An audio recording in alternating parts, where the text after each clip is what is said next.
जय हिंद दोस्तों, आप लोग का स्वागत है गुलशन गुप्ता एजुकेशन में। आज आप लोग का दोस्तों आदित्य रंजन सर का जो जीके जीएस का बुक आया है उसका हम कंप्लीट सॉल्यूशन लाने वाले हैं दोस्तों, जिसमें आज हम आप लोग को ज्योग्राफी या तो भूगोल का सामान्य परिचय देने वाले हैं। क्लास नंबर 1 हो जाएगा, फिर चैप्टर बाय चैप्टर हम आप लोग को वीडियो प्रोवाइड करते रहेंगे, जिसमें आज हम आप लोग को खाली क्या भूगोल का हम परिचय देंगे कि भूगोल है क्या, इसके बारे में क्या है क्या नहीं है, इस सब का हम अध्ययन कर क्या पढ़ना है क्या छोड़ना है सबका का एग्जाम में तो बहुत चीज़ आता है।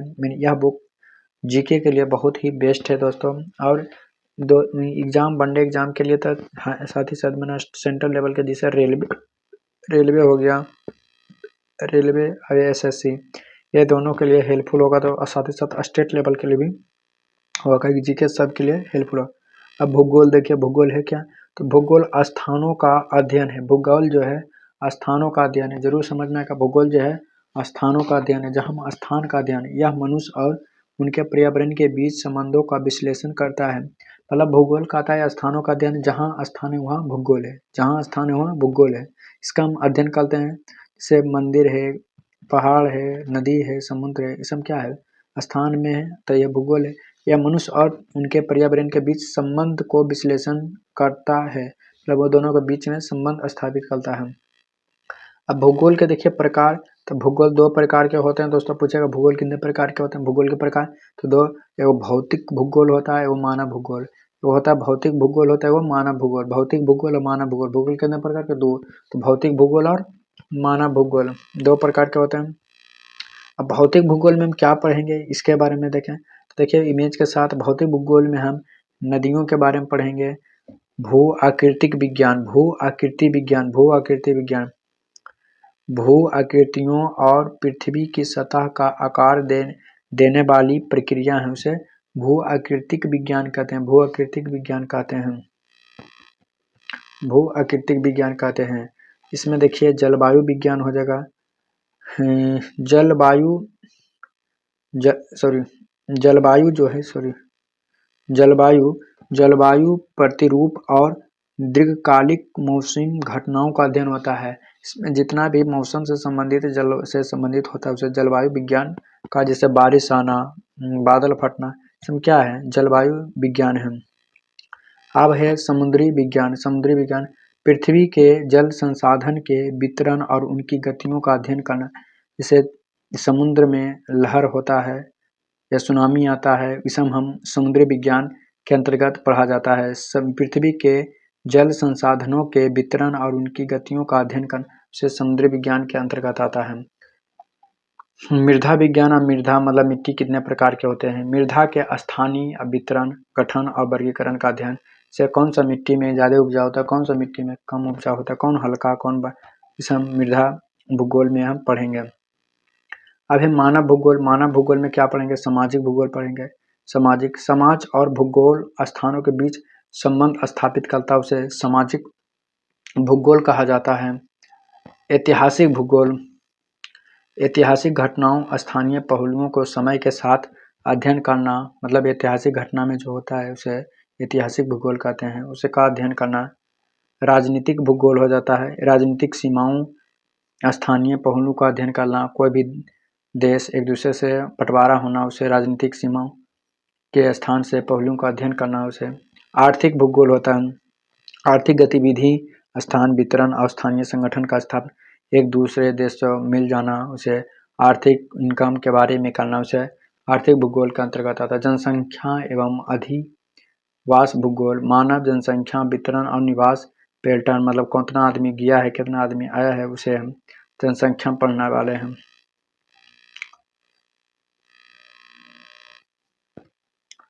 भूगोल, भूगोल वेताओं द्वारा अध्ययन किए गए क्षेत्र। यह एक बहुविषयक विषय है जो अनेक क्षेत्रों से जुड़ा है, जैसे इतिहास, ऐतिहासिक स्थान का अध्ययन है, विज्ञान, जलवायु और पृथ्वी की प्रणालियों का समझना आदि शामिल है। पृथ्वी की भौतिक विशेषताएं, पृथ्वी की भौतिक विशेषता क्या है, जैसे पर्वत, नदी, जलवायु, परितंत्र और अन्य प्राकृतिक घटनाओं और मानव समाज जैसे सांस्कृतिक बस्तियों, अर्थव्यवस्थाएं, शहरीकरण, मानव पर्यावरण अंतःक्रियाओं का निर्माण करता है। भूगोल का जनक एरोटोस्थनीज माने जाते हैं। भूगोल का जनक एरेटोस्थनीज को माने जाते हैं, जो 276 ईसा पूर्व से 194 ईसा पूर्व तक था। दोस्तों भूगोल का जनक एरोटोस्थनीज जो 276 ईसा पूर्व से 194 ईसा पूर्व था। अब भूगोल के यूरोपियन में योगदान। मिल्टस का हेकेटियस जो 6ठी शताब्दी ईसा पूर्व का प्रारंभिक भूगोल वेताओं में से जाना जाता है। इन्हें गेस पेरियोडोस पृथ्वी की परिक्रमा नामक पुस्तक लिखी, जिसमें उन्होंने अपनी यात्राओं और प्राप्त विवरण के आधार पर विश्व के ज्ञातों को वर्णन किया। हेरोडोटस 5वीं शताब्दी ईसा पूर्व में, जिन्होंने इतिहास का जनक के रूप में जाना जाता है। हेरोडोटस 5वीं शताब्दी ईसा पूर्व में, जिन्हें इतिहास के जनक के रूप में जाना जाता है, उन्होंने अपनी पुस्तक हिस्ट्रीज में विभिन्न क्षेत्रों की भौतिक एवं सांस्कृतिक विशेषताओं का वर्णन किया। उन्होंने पर्यावरण, संस्कृति तथा राजनीति के बीच संबंध का अध्ययन किया। एरोटोस्थनीज जो 3री शताब्दी भूगोल का जनक कहा जाता है, उन्होंने सर्वप्रथम जियोग्राफिक शब्द दिया। कौन? जियोग्राफिक शब्द दिया। उन्होंने पृथ्वी की परिधि का आश्चर्यजनक रूप से सटीकता के साथ मापा और विश्व के प्रारंभिक मानचित्र में से एक तैयार किया। हिप्पोकर्स जो 2री शताब्दी में अक्षांश एवं देशांतर की प्रणाली की शुरुआत की। हिप्पोकर्स जो है 2री शताब्दी में अक्षांश और देशांतर प्रणाली की शुरुआत की तथा मानचित्र तथा स्थानों को दर्शाने के लिए ग्रिड पद्धति विकसित किया। कौन पद्धति? ग्रिड पद्धति। स्ट्रैबो प्रथम शताब्दी या जियोग्राफिक नाम 17 खंडों का ग्रंथ लिखा, जिसमें भौतिक और मानव भूगोल को ऐतिहासिक विवरण के साथ प्रस्तुत किया। कौन? भौतिक और मानव भूगोल को ऐतिहासिक विवरण के साथ प्रस्तुत किया। कौन? स्ट्रैबो जो 17 खंड में विभाजित किया। टोलमी 2री शताब्दी ईसा पूर्व ने ज्योग्राफी का संकलन किया, जिसमें उन्होंने मानचित्र के लिए निर्देशन प्रणाली का उपयोग किया और ब्रह्मांड के भूकेंद्रीय मॉडल का समर्थन किया। उनके मानचित्र ने मध्यकालीन और पुनर्जागरण कालीन भूगोल का सदियों तक प्रभावित किया। सदियों तक क्या प्रभावित किया।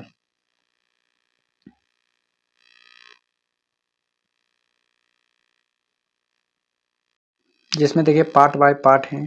स्थल मंडल मतलब भूमंडल। स्थल मतलब भूमंडल पृथ्वी के ठोस बाहरी परत जो चट्टान, पर्वत, मिट्टी और टेक्टोनिक प्लेटों से बनी होती है। टेक्टोनिक प्लेट से बनी होती है, जिसमें भूपट्टी और ऊपरी मेंटल दोनों शामिल होता है।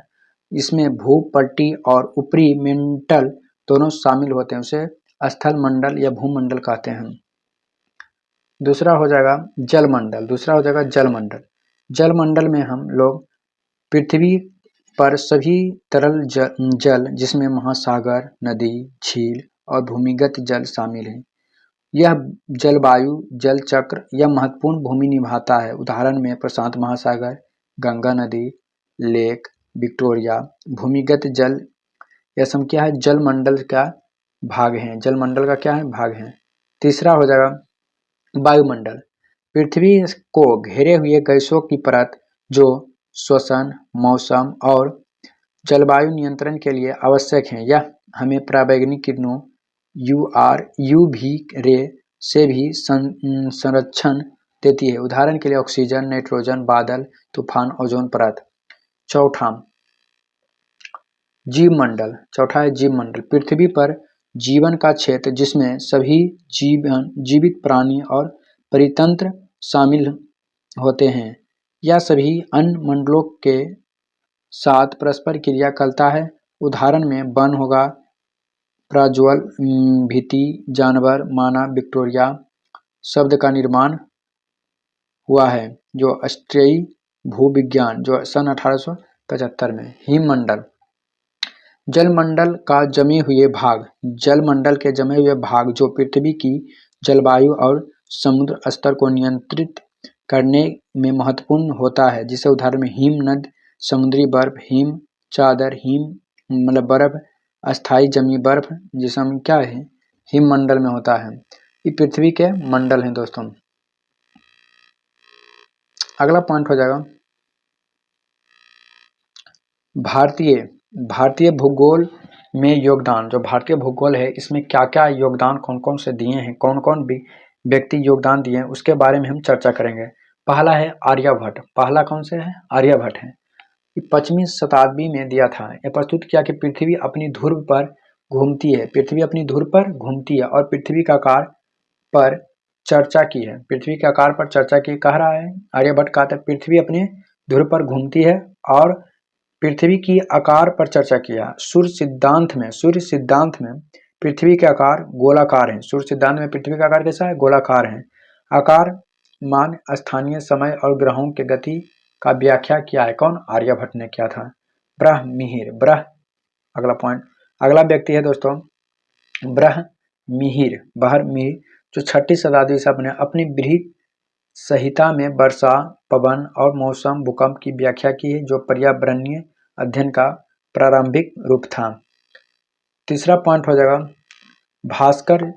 भास्कराचार्य, जो भास्कर द्वितीय 12वीं शताब्दी में गुरुत्वाकर्षण और पृथ्वी का घूर्णन की अवधारणा पर विचार प्रस्तुत किया, जिसमें भौगोलिक और खगोलीय विज्ञान की समझ में अप्रत्यक्ष रूप से योगदान मिला। कौन है? भास्कराचार्य है दोस्तों। अरबों का भूगोल में योगदान। अरबों ने भूगोल पर क्या क्या योगदान दिया? पहला है अल खारिज्मी 9वीं शताब्दी ने सूरत अल अर्द पृथ्वी का वर्णन लिखा, जो भूगोल का एक महत्वपूर्ण ग्रंथ था, जो टोलमी के भूगोल का संशोधित संस्करण था। इसमें भूगोल को सिंध या हिंद के रूप में वर्णित किया। अल मसूदी अरबों का हेरोडोटस के रूप में जाना जाता है।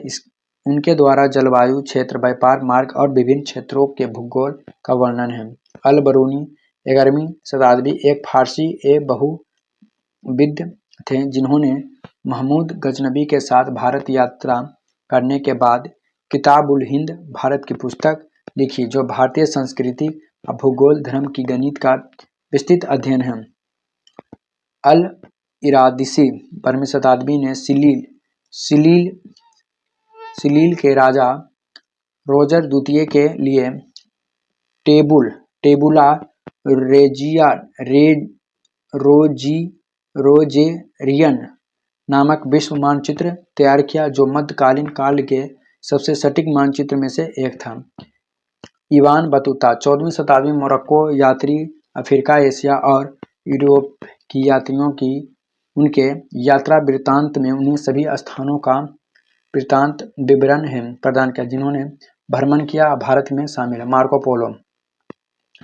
13वीं शताब्दी में वेनिस के निवासी ने एशिया, विशेषकर चीन और भारत के बारे में बहुमूल्य भूगोल और सांस्कृतिक जानकारी प्रदान की, जिसने यूरोपीय अन्वेषण की प्रोत्साहन किया, मतलब खोज किया।